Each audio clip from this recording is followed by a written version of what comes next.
Circle कर ले valuation committee.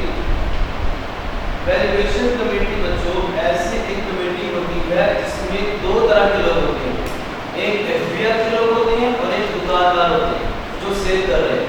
दोनों एफबीआर के लोग और दुकानदार जो होते हैं वो दोनों बैठ के वैल्यूएशन कमेटी बनाते हैं और वैल्यू डिटरमाइन करते हैं।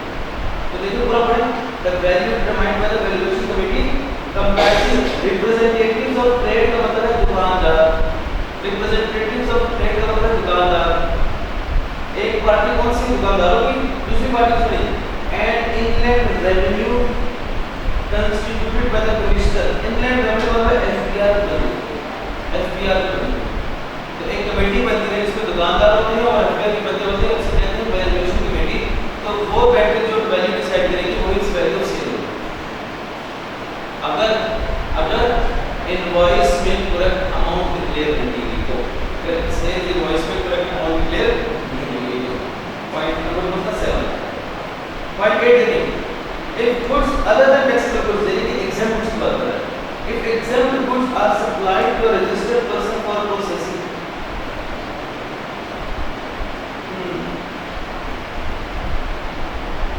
ये प्रोसेसिंग का मतलब क्या होता है? प्रोसेसिंग का मतलब क्या? पॉइंट नंबर कौन सा? अच्छा अगर चुका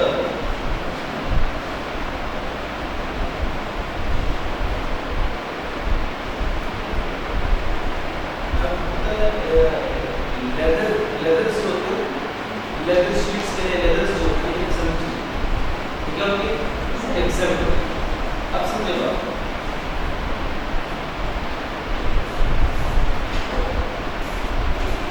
पॉइंट नंबर कौन सा ऐसे लिखते हैं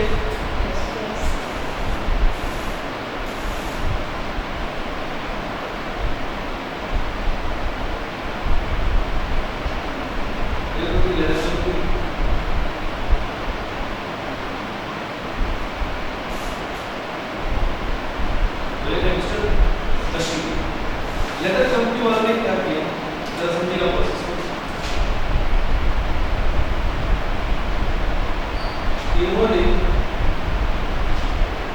लेदर शीट्स थी मशीन और लेदर शीट्स अब आपको बता दूं ये एक एग्जाम्पल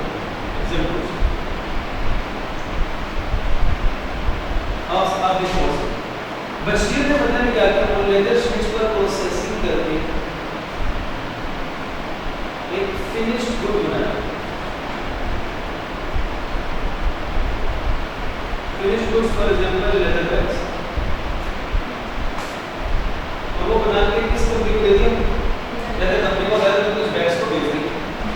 अब बात ये है कि जो लेदर कंपनी ने रॉ मटेरियल भेजा बशीर को, क्या वो raw material exempt raw material था कि एग्जाम्प्ट था नहीं था? क्या इस रॉ मटेरियल मशीन पे प्रोसेसिंग किया कि नहीं किया? प्रोसेसिंग। अब दोबारा पहले पढ़े point number 8 if goods if exempt goods are supplied to a registered persons for processing, let's suppose machine is a registered person and उसको exempt good as a raw material supply किया गया और बदले में मशीन ने क्या किया finished good बना के उस कंपनी को वापस कर दिया। अब बड़ी वैल्यू सप्लाई की होगी मार्केट प्राइस ऑफ गुड्स को मतलब bags excluding the amount of tax, market price of bags.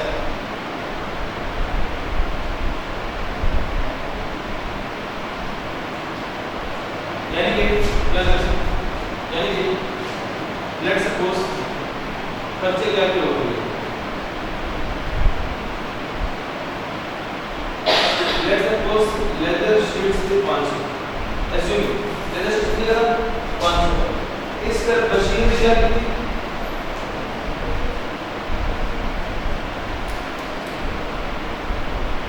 में प्रोसेसिंग की थी 300 रुपए तो खर्चा कितना है 800। अब 800 वैल्यू सप्लाई होगी या सवाल में हमने ढूंढना है फेयर वैल्यू ऑफ बैग्स जो कि 900। हमने बताया वैल्यू सप्लाई कंपनी के लिए वैल्यू सप्लाई क्या होगी 900 जो है वो वैल्यू सप्लाई ठीक है। एग्जैक्ट गुड दिया प्रोसेसिंग के लिए और फिनिश्ड गुड आपको मिल गई, तो आपने खर्चा नहीं देखना, आपने देखना उस फिनिश्ड गुड की फेयर वैल्यू क्या थी, वो आपकी वैल्यू ऑफ सप्लाई होगी, उस पे आप सेल रिकॉर्ड करेंगे। Got it? और ये क्लियर है? 9000 in case of manufacture of goods belonging to another person, ये तो हम बड़े हो गए पढ़ गए। In case of manufacture of custard belonging to Mani, in case of manufacture of tyres belonging to Honda car company, belonging to, in case of manufacture of goods belonging to the person, manufacture of goods are listed by Donald Trump, tire by Donald Trump, manufacture of certain tires by Donald Trump, belonging to another person लिखे Honda car company, याद है क्या आपको? What is the actual consideration received by the Donald Trump? The actual consideration received by the manufacturer for the value addition carried out on such goods, यानी जो processing करके जो value addition हुई है ना उसमें में, उसके लिए जो कंसिडरेशन ये जो लेदर को कन्वर्ट किया गया है टायर में, उस काम के जो पैसे मिले हैं डोनाल्ड ट्रम्प को, वो उसकी क्या कहलाएगी? वैल्यू ऑफ, क्या वो डोनाल्ड ट्रम्प की सेल देंगे है ना, से तो वो सेल किस पे रिकॉर्ड करेगा? उस अमाउंट में पैसे उसको मिले थे होंडा पास। मान लीजिए कस्टमर का सामान दे पड़ोसन को अगर कस्टमर बना के दो, पड़ोसन ने जब कस्टमर बनाया तो मालिक उसको 1000 रुपए दे कि ये आपकी मेहनत है, तो क्या मान लो कि पड़ोसन ने सेल दी है, कितने की सेल दी? 1000, ये 1000 क्या है? Consideration received, the actual consideration. ये बात क्या? Number 10, in case of supply of electricity bye independent power producer और लॉकर, कहते हैं तो लॉकर बिजली देते हैं, जब कश्मीर के पहाड़ों में बंदा जाए उसने अपना लेट्स सपोज कश्मीर के पहाड़ों में जंगल में जाकर उसने अपना एक ऐसा सेटअप लगाया जिससे वो बिजली प्रोड्यूस कर रहा है, इसके लिए इंडिपेंडेंट पावर प्रोड्यूसर, या कोई इंडिपेंडेंट पावर प्रोड्यूसर या लॉकर वाले का बिजली बेच रहे हैं, तो बिजली की सेल की अमाउंट क्या लेंगे? The amount received for energy purchase price, बस एक पॉइंट ढूंढना है, एनर्जी परचेज प्राइस को सेट करेंगे, excluding the amount received for capacity purchase price, energy purchase price, taking excess bonus, बस एक चीज एप्लीकेशन करनी है, एनर्जी परचेज प्राइस, बस that's it, energy purchase price इसको ढूंढना है। अगर बिजली की बात करें, प्रीमियम नहीं है, प्राइस है। Number 11, in case of electric power and electric power को गैस ब्रेक में ये बेसिकली बात किसी कर रहा है, गैस फायर डिस्ट्रीब्यूशन कंपनी,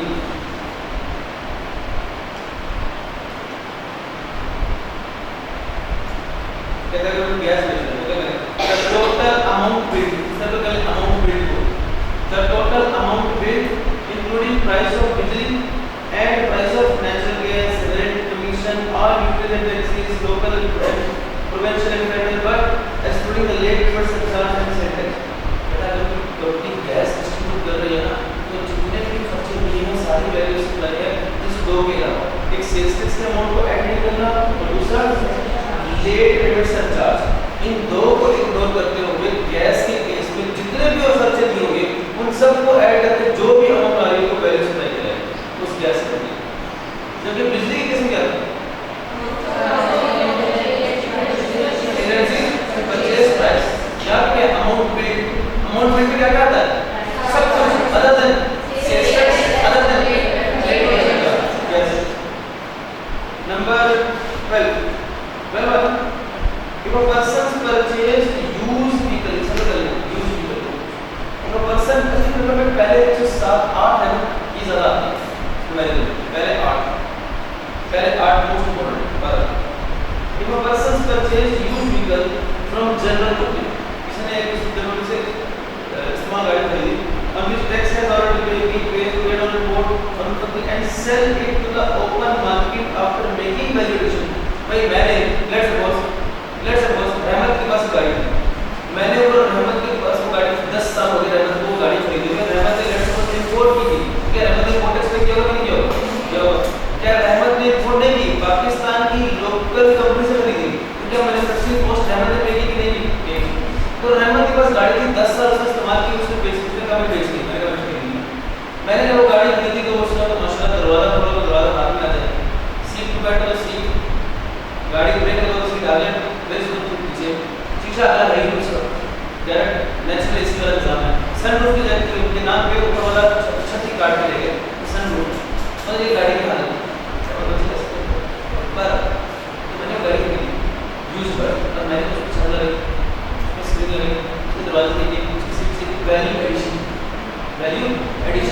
के बाद मैंने वो गाड़ी लेट सपोज किसी के रूममेट एमन को बेच दी, मैंने यूज्ड गाड़ी खरीदी, वो यूज्ड गाड़ी इसमें टोकन टैक्स पे था, वो यूज्ड गाड़ी इसमें मैन्युफैक्चरिंग कॉस्ट पे हुई थी, उस यूज्ड गाड़ी में एडिशन की और बेच दी एक और बंदे को। तो अब क्या लेंगे पहले सुनिए, कहता है difference between sale and purchase price of vehicle on the basis of prescribed valuation method. अच्छा ये जो लिखा है ना वैल्यू एडिशन, इसको इसे लेके डेंटिंग पेंटिंग क्या होता है, गाड़ी को ठीक करना।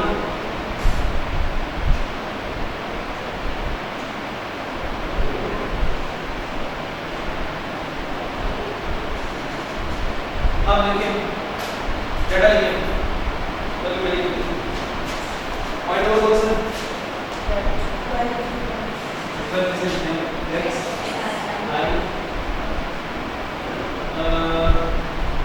सपोज मैंने रहमत से गाड़ी खरीदी, परचेज की मैंने 10 लाख, और फिर उसको मैंने क्या कर दी, वैल्यू एडिशन कौन सा है बच्चों, पेंटिंग कर दी, मैंने वैल्यू एडिशन कर दी लेट्स सपोज 1.5 लाख, और उसके अलावा मैंने सेल कर दी,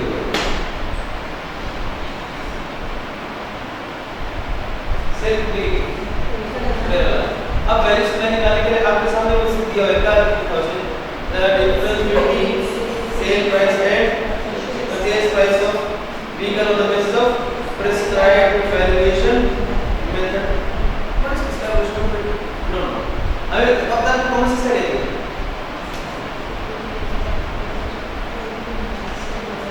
आप कौन सी साइड है? अच्छा वैल्यू से निकालने का कहता है वैल्यू से प्लान निकालने का फॉर्मूला है sale minus purchase times sale need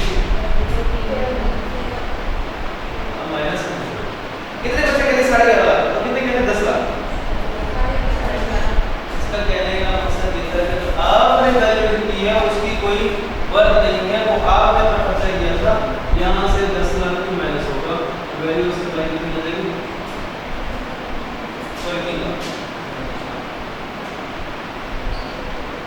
इससे आपको तो शायद अंदाजा ना हो कि आप गाड़ी बेचते हो ना और मालिक कहता है यार मैंने इसमें स्पीकर लगाया, मैंने इसमें खर्चा किया, तो आगे से खरीदने वाला क्या कहता है बात शुरू हुआ क्या करेगा, देखो आपका अपना ज़ाती खर्चा था, उसको गाड़ी के कॉस्ट में ऐड मत करो, उसको ये बात मैं बोलूँगा नेक्स्ट में आपको बता दिया कि अगर यूज्ड गाड़ी खरीदी उसमें एडिशन की, डेंटिंग पेंटिंग की और बेची, तो अब डेंटिंग पेंटिंग का जो कॉस्ट है उसको कंसीडर नहीं करेंगे, कितने की बेची 13, कितने की खरीदी 10 की, 2 लाख डेंटिंग पेंटिंग सेट करो, 10 की खरीदी 13 की बेची, कितना मुनाफा हुआ 3 लाख की वैल्यू से।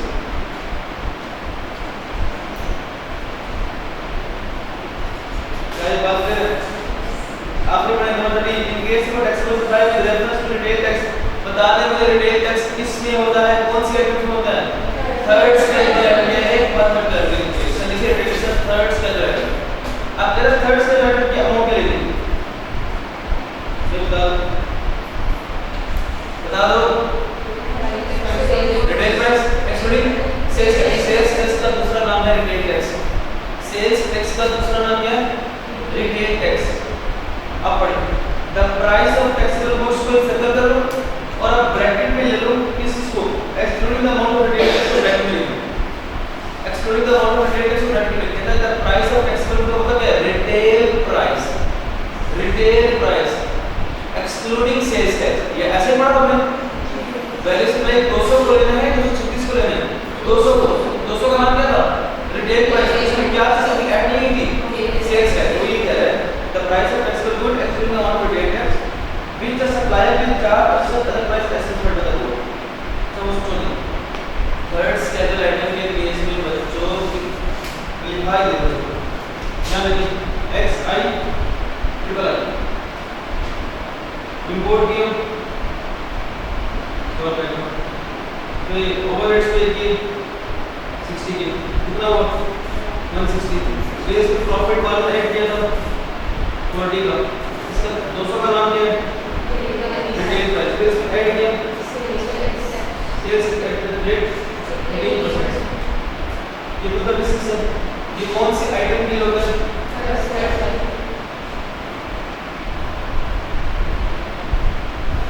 अब वैल्यू सप्लाई क्या करेंगे? वैल्यू सप्लाई, इसका नाम क्या है? सीएस करके कहते हैं इसको, रिटेल टैक्स में कहते हैं। कहते हैं वैल्यू सप्लाई क्या है? वो अमाउंट जो रिटेल टैक्स से पहले है वो क्या है? रिटेल प्राइस, ये वैल्यू सप्लाई है।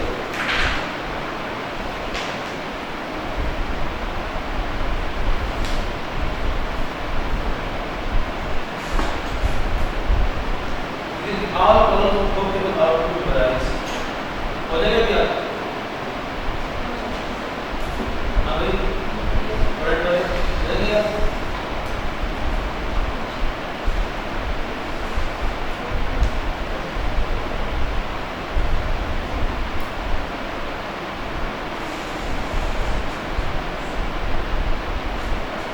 ये लाइन अपने आप लाइन लिखी, the board may fix value of any imported goods or taxable supplies।